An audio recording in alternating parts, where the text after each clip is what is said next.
The well-known Mercy tribe, famous for the oversized lip plates worn by Mercy women, attract more than their share of visitors. The group shares quite a few similarities with Kenya's semi-nomadic Maasai. The males in this tribe are not always the friendliest. The Mercy don't charge a photographic fee, explains the Canadian professional. They charge you for every click of the shutter. Okay,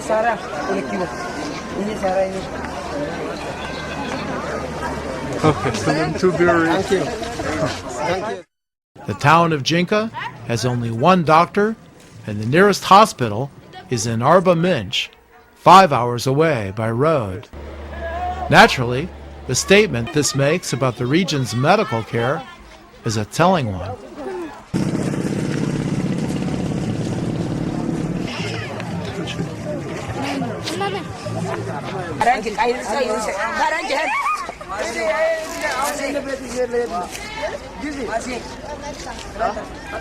Recently, the matriarch in a small hammer village was ill with malaria.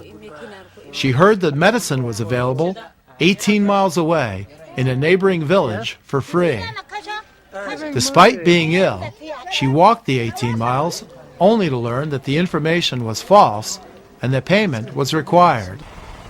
She was then forced to walk 18 miles back again to return home. Fortunately, 2 foreign travelers offered her help. In her local language, she thanked them. Despite being an animist, "God bless you," she said.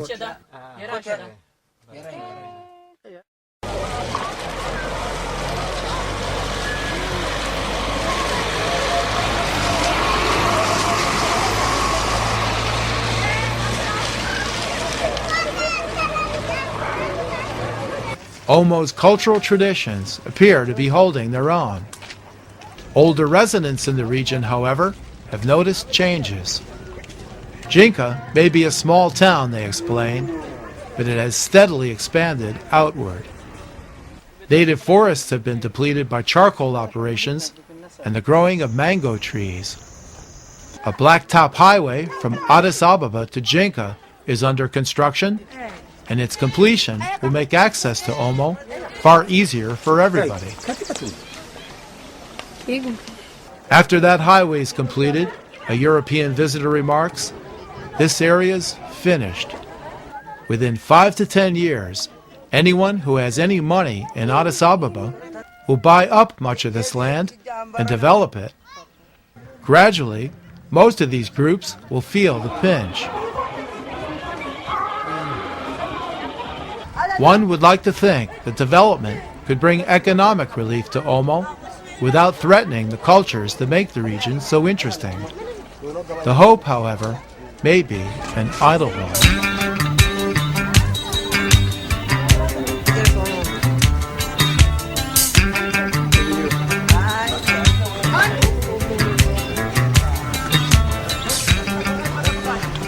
By late Friday evening, the grazing cows and football players still hold sway over Jinka's grassy airstrip. But by 10 a.m.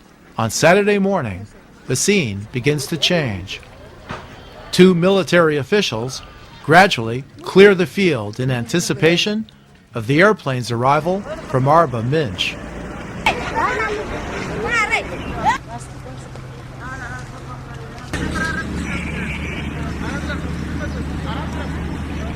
Villagers mill around to get a good view of the proceedings, much like the scenes in small Mexican towns where residents await the arrival of the daily train.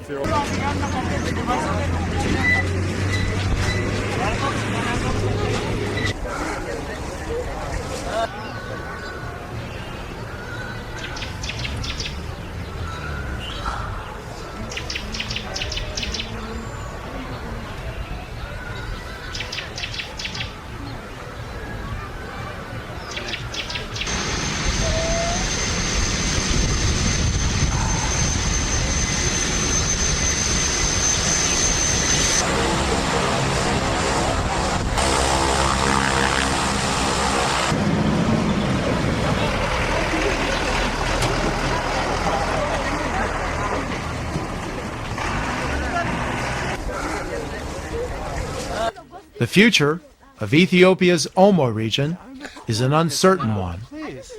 To date, the region's inaccessibility has largely insulated it from change. The future, however, may tell an entirely different story.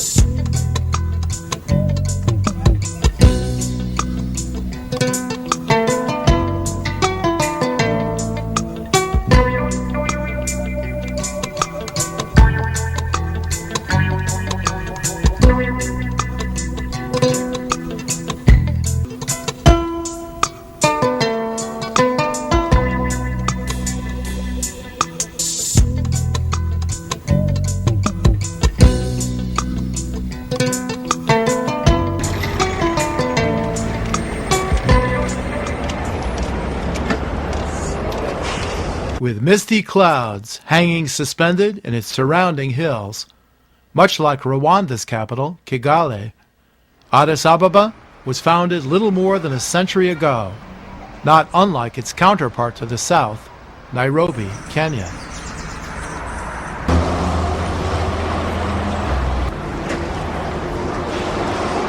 Located in Ethiopia's central highlands, Addis Ababa, meaning new flower in the Amharic language, is Africa's third largest capital after Cairo, Egypt, and Lagos, Nigeria.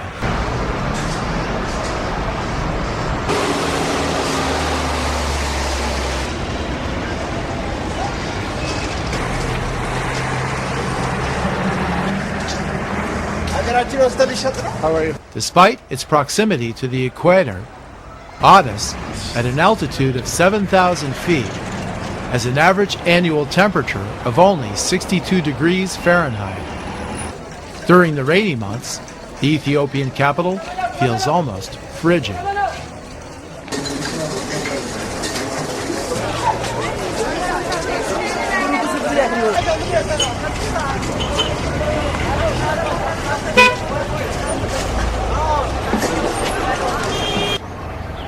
The scope of Addis Ababa is staggering. It can take well over an hour to reach the outer limits of the city by vehicle. It's also confusing. Many of the city's streets have two and sometimes even three different names. City residents are often unfamiliar with any of them.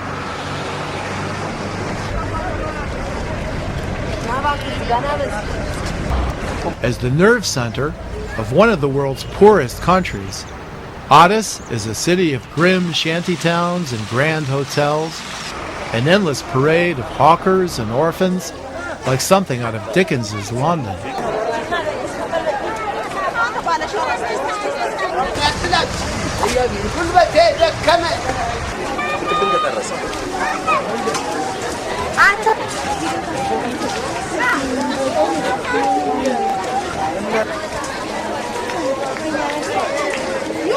Inscrutable at first, the city leaves many first-time visitors scratching their heads and thinking about catching the next flight out to Cape Town. A mix of boutiques, bakeries, and foreign embassies, Addis Ababa is a city where diplomats shuffle along crowded sidewalks and street children beg at outdoor restaurants. Hotel personnel check credentials while donkeys run red lights.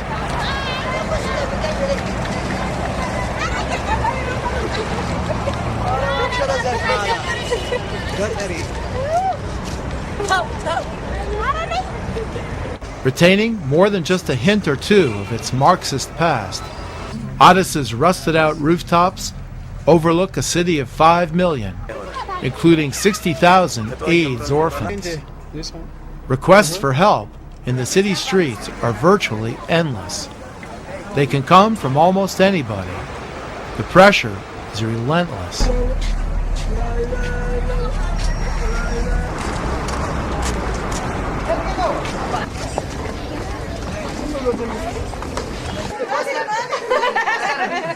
AIDS itself has surely taken its toll in Ethiopia. In one recent year alone, the country lost nearly 250,000 people to the disease.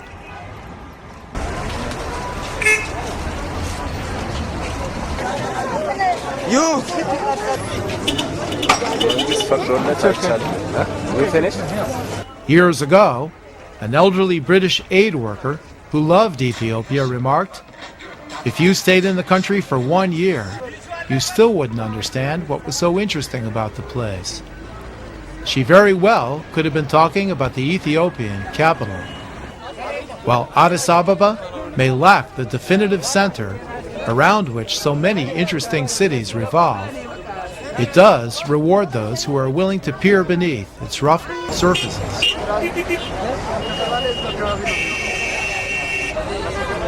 Long-term residents often speak glowingly of the place.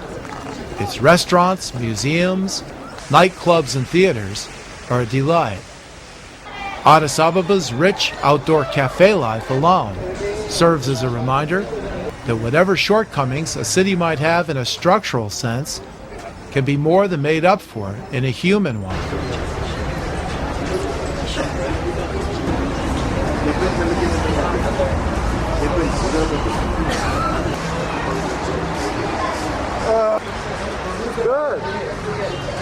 Addis Ababa may not win any prizes for organization or beauty, but it is the nerve center for all of Ethiopia, the hub around which everything in the nation revolves.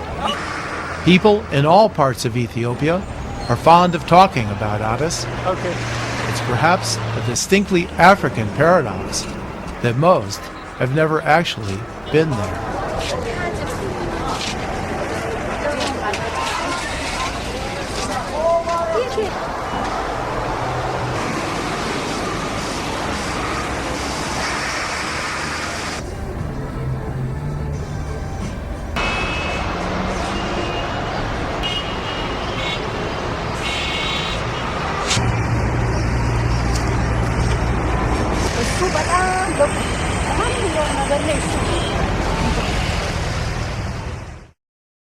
Young Ethiopians go and learn, and I have seen how many Ethiopians got and graduated from MIT this year. How many Ethiopians graduated from Harvard, from Boston University, from University of Massachusetts in electrical engineering, in medicine, in management, in all kinds of fields, excelling in the fields they attended. Few would suggest that things are going well in Ethiopia. Environmental decline, water scarcity, and overpopulation are only a few of the country's problems. A recent study of Ethiopian poverty revealed that 96% of the women surveyed had given birth without assistance. Only 3% of urban and 1% of rural households had flush latrines. While the nation does receive $1 billion a year in international aid, it could just as easily use $5 billion. And the problem of child poverty alone argues against anything approaching a quick fix.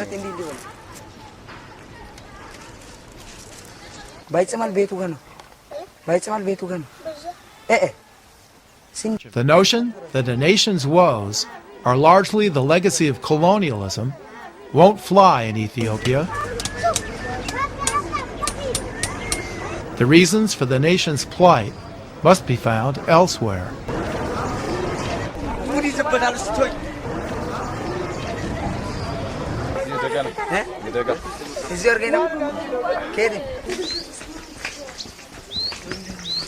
Our government's policies are actually pretty good, an Addis Ababa policeman explains. It's just that they never result in anything that improves the quality of our lives. We have a saying here in Ethiopia, he continues,